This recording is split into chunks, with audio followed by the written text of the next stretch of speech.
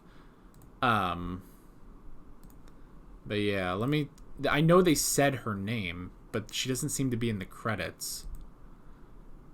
Well, Hawkeye, I guess. Yeah, Riza. Why is she not in the credits? What's that about? Like, hold on. Let me check one more time. Because that seems really weird. All right, Edward, Alphonse, Winry, Pinico, King Bradley, Roy Mustang, Maze Hughes, Wright, Trisha Elric, Truth, narrator, and then additional voices. Did they not credit? What the hell? Why don't they credit Riza Hawkeye? Okay, that's a whole other thing, but okay, yeah. Funimation is not crediting her or something, or unless she's just in additional voices, but how? Why is she not part of the named cast? I don't know. Okay, well, yeah. So Roy Mustang and Riza Hawkeye. I love these names though. They're really fun. Roy Mustang and Riza Hawkeye, like those two. Honestly, those two are really, really cool. Like, I'm immediately like, I want to know more about you two. Like, you two seem like you're fun, you know. But they were the ones that found Edward and Alphonse after the whole thing, and for some reason, I'm not sure why though. Why is it that Roy wanted the two of them? I mean, okay. Roy wanted them to become state alchemists. I guess because he said there is a possibility you will be able to get your bodies back, you know? And I guess it's that fire that he saw in Edward, you know?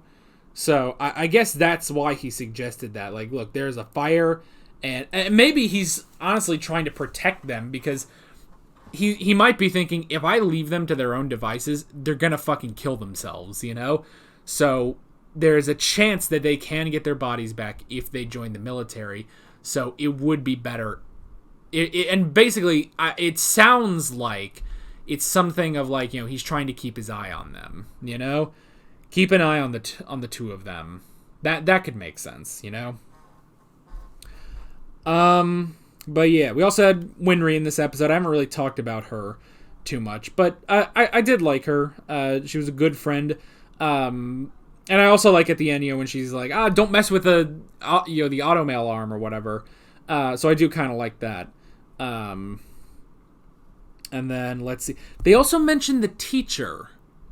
The one who taught them, and he also doesn't use a transmutation circle, which is interesting. So yeah, I feel like there has to be a bit more on that teacher, because that was a little much, you know. Like, why is this guy teaching them? He had to know that that's what their goal was, you know? But, I don't know. I'm very curious about the teacher. And then there was the exam. I did like that where, you know, he gets the pike or whatever up to Bradley, and then without anyone noticing, Bradley is able to completely slice through it, and nobody noticed that. That's very interesting. So I definitely want to know more about Bradley. So... but okay, so the whole thing of Fullmetal Alchemist, that's just his code name specifically. While Edward is special in the fact that he has attempted human transmutation and he doesn't need a transmutation circle at his young age. That's what's special about him. But I thought the whole thing of Full Metal was a bit more like, oh, maybe he does even more than everyone else in terms of alchemy, but Full Metal is specifically just his code name, which is interesting. So I do like that, and I like how he says, you know, it's intimidating, and yeah, it's a pretty badass title. I mean, it's literally metal, you know.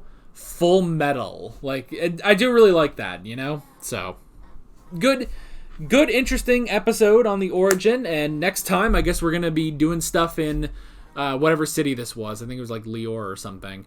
And, yeah, we're still on the quest to find the Philosopher's Stone. So, yeah, very, very interesting stuff.